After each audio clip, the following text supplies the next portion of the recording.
Je vais encore vous donner un autre exemple. Tout à l'heure, vous avez parlé de l'Ouatan. Ne parlons pas de l'Ouatan. Parlons de deux journaux en arabe. واحد هنا في المغرب هو الاتحاد الاشتراكي ماشي الاتحاد الاشتراكي الأحداث المغربية. Quand ça avait été lancé au début, ils vendaient énormément. Pourquoi? Parce qu'ils faisaient des annonces de mariage. Ils faisaient des annonces de mariage.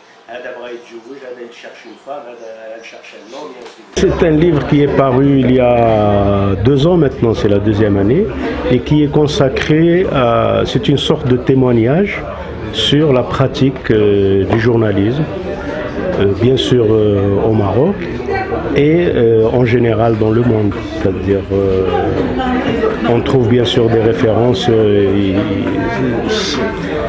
il y a bien sûr le journalisme de la télévision, on parle de la télévision, il y a de la presse écrite, on parle aussi de la pratique du journalisme au sens déontologique du terme, mais c'est surtout, le concept, c'est surtout donc faire parler les journalistes de leur métier, comment ils le vivent, comment ils le perçoivent, quels sont les points qu'ils critiquent, quelles sont les choses qu'ils dénoncent dans la pratique du journalisme.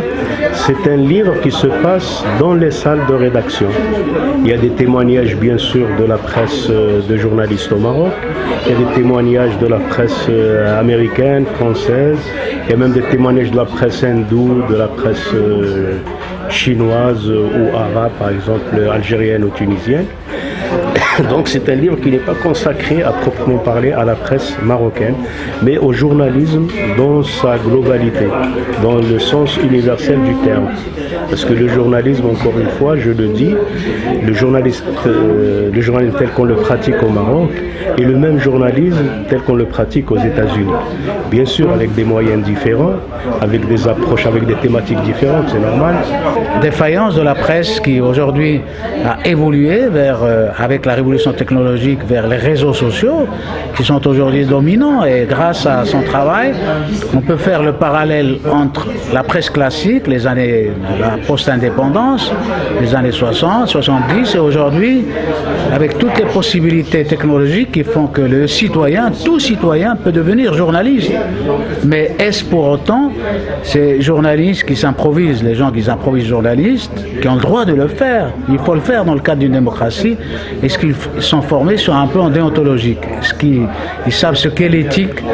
Est-ce qu'ils savent ce qu'est le droit? Parce qu'aujourd'hui, il y a des mesures répressives qui font que celui qui s'exprime par le biais de Facebook ne respecte pas la légalité et qui, par exemple, est dans la diffamation, eh bien, il risque gros, il risque la prison.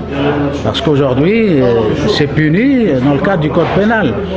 Également pour le statut de journaliste qui a changé, parce qu'aujourd'hui on est en train de penser à la création d'un conseil national de la presse au Maroc qui s'occupera, après s'être occupé de la carte professionnelle, après avoir été dans une commission où il décidait, n'est-ce pas, de l'octroi de la presse, de la carte de presse.